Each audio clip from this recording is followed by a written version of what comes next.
Hi hello everyone, welcome to our channel బంగారు మణికంఠ. ఈరోజు video ఏంటంటే మన దేశంలో గల 12 జ్యోతిర్లింగాలను ఒకే రోజు దర్శించుకోవడం. ఎస్, మీరు విన్నది నిజం. మన దేశంలో ఉన్న 12 జ్యోతిర్లింగాలు ఏవైతే ఉన్నాయో అది ఒకే రోజులో మనం దర్శించుకోవచ్చు. అయితే కాకపోతే ఇక్కడ మన దేశం మొత్తం తిరిగి కాదు, మన తెలంగాణ రాష్ట్రంలో ఈ 12 జ్యోతిర్లింగాలు ఒకే దేవాలయంలో ఒకే చోట ఉన్నాయి. అయితే ఈ దేవాలయం ఎక్కడో కాదు, మన తెలంగాణ రాష్ట్రంలో నాగర్ కర్నూలు జిల్లా కొల్లాపూర్ మండలంలో ఉంది. ఆ టెంపుల్ ఉన్న ప్రదేశం ఏంటంటే సోమశిల. ఈ సోమశిల అనేది నేనైతే ఎప్పుడో విన్నా, కానీ ఇక్కడ 12 జ్యోతిర్లింగాలు ఒకే చోట ఉన్నాయనే విషయం నాకైతే తెలియదు. యాక్చువల్గా ఈ విషయం అయితే నేను కూడా చాలామందికి తెలియదని అనుకుంటున్నాను. నాకు ఇది తెలిసినప్పుడు నేను నిజంగా షాక్ అయ్యాను.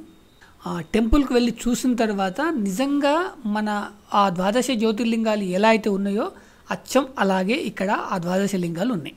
అండ్ అలాగే స్థల పురాణం ప్రకారం మన దేశంలో ఉన్న వివిధ జ్యోతిర్లింగాలను సందర్శించడం అందరికీ వీలు కాదు.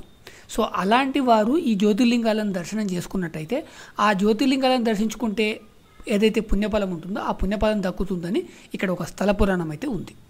మరి ఈ వీడియోలో మనం ఈ దేవాలయానికి ఎలా చేరుకోవాలి, ఈ దేవాలయం యొక్క ప్రత్యేకతలు ఏంటి అనేది ఈ వీడియోలో చూద్దాం. హైదరాబాద్ నుంచి సోమశిల వెళ్ళాలనుకునే వాళ్ళు 2 రూట్లలో వెళ్ళొచ్చు. ఒక రూట్ వచ్చేసి శంషాబాద్, జడ్చెల్ల, నాగర్ కర్నూల్, కొల్లాపూర్ నుంచి జస్ట్ 8 కిలోమీటర్స్ దూరంలో ఉంటుంది. ఇంకొక రూట్ వచ్చేసేసి మన తుక్కుగూడ, ఆమన్గల్, కల్వకుర్తి నుంచి డైరెక్ట్ నాగర్ కర్నూల్. అయితే ఇక్కడ నాగర్ కర్నూల్ కంటే ముందే టర్న్ తీసుకోవాలి. ఇక్కడ నాగర్ కర్నూల్ కంటే ఒక 4 కిలోమీటర్ల ముందే కొల్లాపూర్ రోడ్ వస్తుంది. ఆ రోడ్ నుంచి వెళ్ళాలి.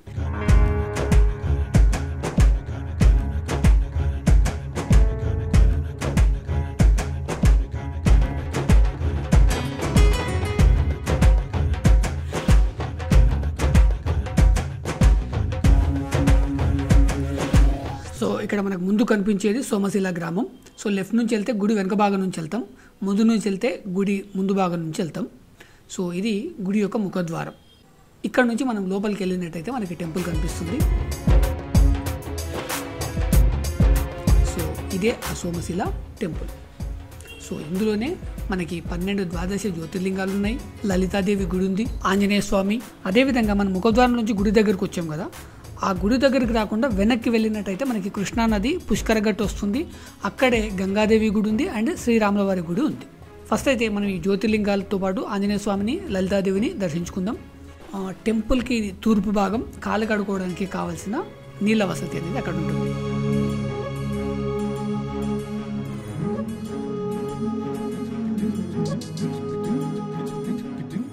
ఈ దేవాలయం వచ్చేసి 7వ శతాబ్దంలో నిర్మించినట్లు నమ్ముతున్నారు. అయితే శ్రీశైలం ప్రాజెక్టు వల్ల కృష్ణానదిలో ఈ దేవాలయం మునిగిపోకుండా ఈ దేవాలయాన్ని పునర్నిర్మాణం చేసినట్టు చెప్తారు.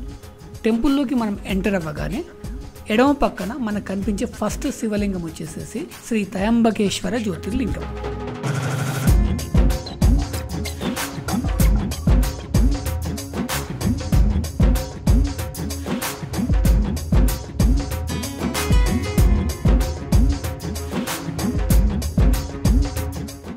దీని తర్వాత రెండవది శ్రీ కేదారేశ్వర జ్యోతిర్లింగం.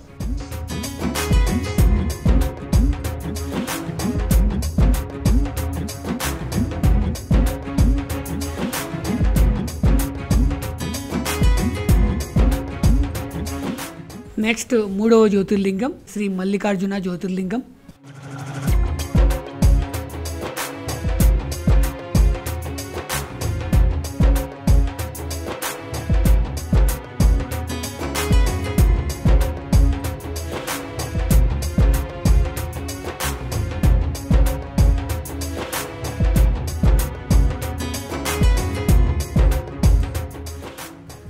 నెక్స్ట్ జ్యోతిర్లింగం వచ్చేసి శ్రీ సోమనాథ జ్యోతిర్లింగం. అయితే ఇక్కడ ఒకటి అబ్జర్వ్ చేసినట్లయితే ఈ టెంపుల్ ఉన్న ప్రదేశం పేరు వచ్చేసి సోమశిల. మేబీ ఈ పేరు వల్లనే కావచ్చు, ఇక్కడ ఏ ఇతర జ్యోతిర్లింగం దగ్గర లేని ఇంపార్టెన్స్ ఈ సోమనాథ జ్యోతిర్లింగం దగ్గర నాకు కనిపించింది.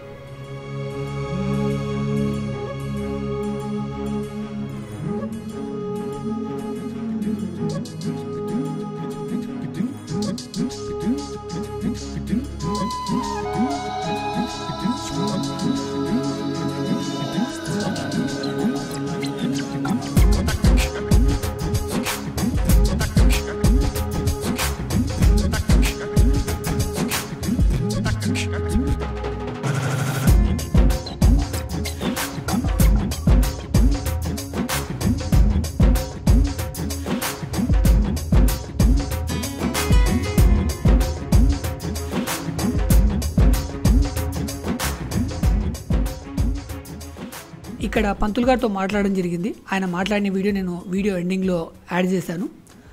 అయితే ఆయనతో మాట్లాడుతున్నప్పుడు ఇక్కడ నాకు 2 విషయాలు తెలిసాయి. ఒకటి వచ్చేసేసి శ్రీ లలితాదేవి యొక్క గుడి అనేది బయట ఉంది.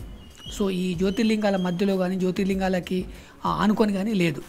సో దానికి ఆయన ఒక కథ చెప్పారు. ఆ కథ అనేది మీరు ఒకసారి వీడియో చివరిలో చూడండి.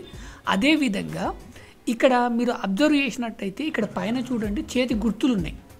ఆ చేతి గుర్తులకు ఆయన ఒక కథ చెప్పాడు. దాన్ని కూడా మీరు వీడియో చివరిలో చూడొచ్చు. ఆ కథకు అనుగుణంగా ఇక్కడ ఒక పెద్ద విభూతిని అయితే పెట్టడం జరిగింది. దానిపైన చేతుల్ని రుద్దుకొని, అంటే ఆ విభూతి మొత్తం మన చేతులకు అంటేలా రుద్దుకొని ఇక్కడ ఈ గుడి మీద మన చేతి గుర్తుల్ని అచ్చు వేయడం జరుగుతుంది. నెక్స్ట్ శ్రీ మహాకాళేశ్వర జ్యోతిర్లింగం.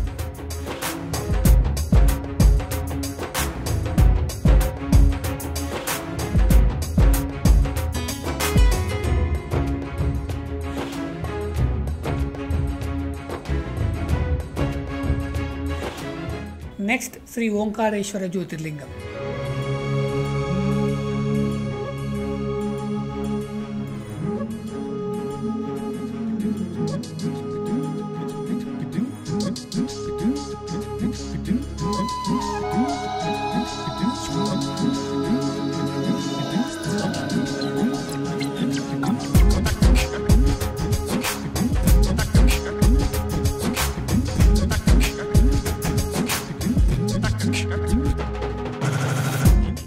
నెక్స్ట్ జ్యోతిర్లింగం శ్రీ విశ్వేశ్వర జ్యోతిర్లింగం.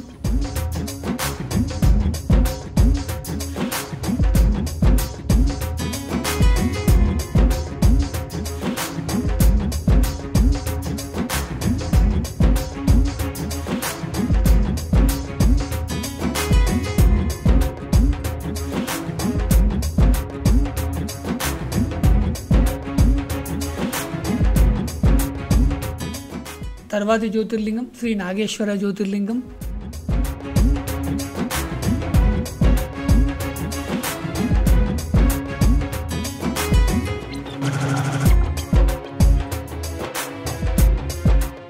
ఈ జ్యోతిర్లింగాలతో పాటు మనం ఇక్కడ అబ్జర్వ్ చేయాల్సిన ఇంకొక విషయం ఏంటంటే శిల్పకళ నైపుణ్యం. ఈ శిల్పకళ ఆధారంగానే ఈ గుడి 7వ శతాబ్దానికి సంబంధించినట్లుగా చెప్తున్నారు. ఈ శిల్పకళలో ముఖ్యంగా చెప్పుకోవాల్సింది గజలక్ష్మి. ఈ గుళ్ళలోని అన్ని గర్భగుడుల లాలాట బింబంగా గజలక్ష్మి ఉండడం విశేషం. ఈ గజలక్ష్మి అమ్మవారు పశ్చిమ చాళుక్యుల దేవాలయాలకు ఆచారంగా కనబడుతుంది. ఈ సాంప్రదాయం కాకతీయుల దాకా కొనసాగింది. అదేవిధంగా ఈ దేవాలయంలో 3 చోట్ల పైకప్పుకు ఉమామహేశ్వర స్వామి అష్టదిక్పాలకుల చేత పరివేష్టితుడైనట్టుగా కనబడుతుంది. దీంతో పాటు గుడి ముందర 2 శాసన స్తంభాలు ఉన్నాయి. అందులో ఒకటి చాళుక్యులకు సంబంధించింది, రెండవది కాకతీయులకు సంబంధించింది. వీటిని బేస్ చేసుకునే ఈ దేవాలయం 7వ శతాబ్దంలో నిర్మించినట్లు నమ్ముతున్నారు.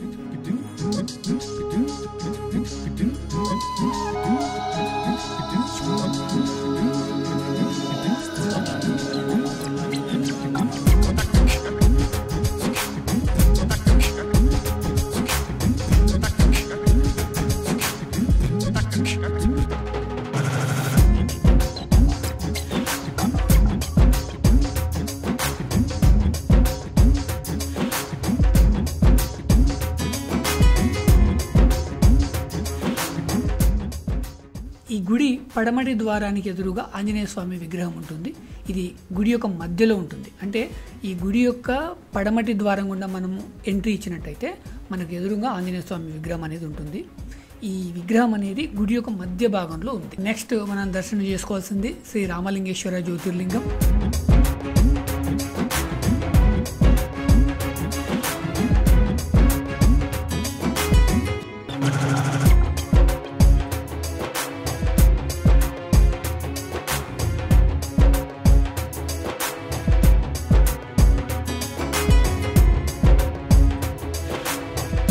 ఆ తర్వాత మనం దర్శనం చేసుకోవాల్సింది శ్రీ భీమశంకర జ్యోతిర్లింగం.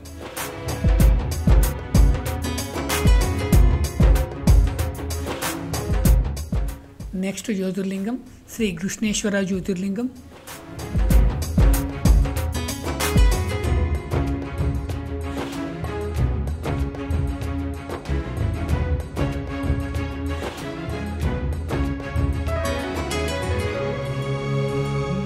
తర్వాతి జ్యోతిర్లింగం శ్రీ వైద్యనాథేశ్వర జ్యోతిర్లింగం.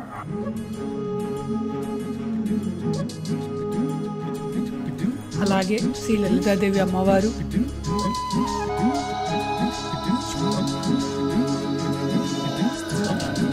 నెక్స్ట్ గుడి నుంచి మనం దక్షిణం వైపుగా అంటే ఎలా అయితే ముఖద్వారం నుంచి ఎంటర్ అయ్యామో ఆ ముఖద్వారం నుంచి కిందికి వెళ్ళినట్టయితే మనకు ఎదురుగా కనిపించేదే కృష్ణానది. అక్కడ స్నానాల ఘట్టం ఉంటుంది. ఈ స్నానాల ఘట్టం దగ్గరికి మనం వెళ్తున్నప్పుడు మనకి కుడి పక్కన అంటే పడమర వైపున గంగాదేవి ఆలయం, అదేవిధంగా శ్రీ సీతారామాలయం కూడా ఉంటుంది. నెక్స్ట్ మనము ఈ స్నానాల ఘట్టం నుంచి చూసినట్టయితే మనకి కృష్ణానది కనిపిస్తుంది. సో ఇప్పుడు వాటర్ అనేది చాలా తక్కువ ఉంది, వర్షాకాలంలో చాలా వాటర్ అనేది చాలా ఎక్కువగా ఉంటుంది. అయితే ఆ దూరంగా కనిపించే ఆ రెండు కొండల మధ్యలోంచి వెళ్ళినట్టయితే మనకు సంగమేశ్వర ఆలయం ఉంది. తెలంగాణ అండ్ ఆంధ్రప్రదేశ్ విడిపోయిన తర్వాత ఇది ఆంధ్రప్రదేశ్లో అండ్ సోమశిల తెలంగాణలో అనేది ఉంది. అయితే ఈ సోమశిలను దర్శించిన ప్రతి ఒక్కరు కూడా ఈ సంగమేశ్వర ఆలయాన్ని దర్శిస్తారు. అసలు మనం ఇక్కడ మాట్లాడుకోవాల్సిన ముఖ్యమైన విషయం ఏంటంటే ఈ సంగమేశ్వర ఆలయం సంవత్సరం మొత్తం కనిపించదు, కేవలం ఎండాకాలంలో మాత్రమే కనిపిస్తుంది. అంటే దాదాపుగా ఒక 3 లేదా 4 నెలలు మాత్రమే కనిపిస్తుంది. మిగతా టైంలో కంప్లీట్గా వాటర్లో మునిగిపోయి ఉంటుంది. దాని గురించి మనం నెక్స్ట్ ఇంకొక వీడియోలో మాట్లాడుకుందాం. ఇప్పుడు ఈ సోమశిల టెంపుల్కి సంబంధించి సోమేశ్వర జ్యోతిర్లింగం ఏదైతే ఉందో అక్కడ ఉన్న అయ్యగారితో మనం మాట్లాడడం జరిగింది. ఆయన ఒక వీడియో అనేది ఇప్పుడు చూద్దాం. సోమనాథ స్వామి అంటేనే సోమశిల అనే పల్లెలో 100 సంవత్సరాల క్రితం అంటే అశోక చక్రవర్తి కాలం నాటి గుడి. అక్కడ సోమశిల మన ఏటుఎంబడి 13 పల్లెలు ఉండేవి. మొత్తం 13 పల్లెలు కూడా పచ్చని పంట పొలాలతో పాడి పంటలు కలిగిన ఇంతా కూడా కష్టపడి పనిచేసి శ్రామికులు. అటువంటి ఆ 13 పల్లెలు అప్పట్లో ఈ ఆనకట్టలు లేని సందర్భంగా ఒక్కసారిగా ఉధృతమైన వర్షాలు వచ్చి అర్ధరాత్రి మొత్తం 13 పల్లెలు నేలమట్టం అయిపోతాయి. నేలమట్టం అయిపోగా 1-2 రోజుల వర్షం అంతా వెలసిపోయిన తర్వాత అప్పటి ఈ సీఎం మామూలుగా రాజకీయ నాయకులు, ఎమ్మెల్యేలు, ఎంపీలు పర్యటనార్థం ఏమేమి దొరుకుతాయి, శవాలు ఏమైనా చూసుకుంటూ పోతూ ఉంటే 13 పల్లెల్లో ఈ సోమశిల అనేటువంటి పల్లెలో ఇక్కడ ఎలా ఉందో ఈ సోమనాథ స్వామి టెంపుల్ అలాగే పల్లెలో ఉండేటువంటి ఈ టెంపుల్ అప్పట్లో భక్తులు లేక అబ్బిలాలకు జరుగుతూ శివార్చనలు లేక మహాభయంకరంగా ఉండేటువంటి ఈ గుడిలో ఉన్నటువంటి ఈ సోమనాథ స్వామి గుడి అంతా అక్కడే ఉండి సోమశిల మొత్తము నేలమట్టంలో శివలింగంతో సహా కదిలి వచ్చాయని కథల ప్రతీతి. మన వయసుకు మించి 150 అంటే మనం ఎవరు చూడలేదు, కథల ద్వారా పుస్తకాల ద్వారా తెలిసినటువంటిది. అప్పుడు ఈ పర్యటన కోసం వచ్చిన వీళ్ళందరూ చూస్తూ పోతూ ఉంటే అప్పుడు ఈ సోమనాథ స్వామి అంత ఇసుకలో మునిగిపోయింది. నీళ్ళు ఏముండవు అప్పుడు, మొత్తం పోతాయి కదా నీళ్ళంతా. అన్నీ అయిపోయాక సోమనాథ స్వామి ఇసుకలో మాత్రమే నల్లగా తల కనిపిస్తుంటే ఈ భక్తుల్లో ఒకరు ఏమిటి అక్కడ ఉంది అని టచ్ చేశారు. టచ్ చేస్తుంది అప్పుడు ఆ ఇసుకలో నీళ్ళ నుంచి ఈ 13 జ్యోతిర్లింగాలు ఉద్భవించి సోమనాథ స్వామి అప్పుడు అక్కడ ఉన్నటువంటి వాళ్ళకు ఆత్మరూపంలో వచ్చి శరీరంలోకి ఆవహించి నేను ఫలానా సోమనాథ స్వామిని సోమశిల అనే పల్లెలో నాకు ఒక మహాగుడి ఉంది, ఆ గుడిని మీరు ఇక్కడి 13 కిలోమీటర్ల దూరం ఉంటే ఈ సేఫ్టీ ప్లేస్ అక్కడ నాకు గుడి నిర్మించమని ఈ 12 జ్యోతిర్లింగాల కంటే సోమనాథ స్వామి గుడిగా నిర్మాణం చేసి ఏకకప్పు కింద నిర్మించమని కోరటం. ఆ తర్వాత భక్తులు సంకల్పం చేసుకుని ఈ గుడిని నిర్మింపజేస్తున్నప్పుడు భయభక్తులతో భయపడి ఇంత గుడిని, అందులోనూ ఆయన ఏం కోరాడక చిత్రపటంలో ఎలా ఉందో గుడి, ఇది రాజుల కాలంలో కట్టిన ఈ రాతి విగ్రహాలను ఇలాగే ఈ వాస్తు కానీ ఉత్తర దక్షిణ ద్వారాలు కానీ అన్నీ అలాగే ఉండవాలని కోరడం వలన వీళ్ళు భయపడ్డారు. అప్పుడు సోమనాథ స్వామి ఏమన్నాడంటే సంకల్పం చేసుకుని మీరు గుడి నిర్మాణం చేపట్టినట్లయితే గుడి నిర్మాణం చేసే బాధ్యత నాది అని అన్నాడని, కూలీలతో పాటు ఆయన కూడా స్వయంగా వచ్చి కూలీలతో కలిసి ఈ గుడి నిర్మింపజేసినాడని ప్రతీతి. అంటే ఈ గుడి యొక్క మహాప్రతిష్ఠత ఏంటంటే ఈ గుడి నిర్మాణ సమయంలో ఈ ప్రతి చోట స్వామివారి హస్తం ఉందని కథలుగా చెప్పుకుంటున్నారు. ఈ గుడిలో వచ్చిన భక్తులు కూడా విభూతి వేసి ఇలా హస్తాలు వేస్తూ ఉంటారంటే దానికి సోమనాథ స్వామికి హస్తం కలిగినట్టుగా. ఈ ఆనంద సమయంలో ఆయన 13 జ్యోతిర్లింగాలు ఒక చోట ఉద్భవించేసరికి ఒక్కో రాష్ట్రం నుంచి ఒక్కొక్కటి ఉన్నాయి.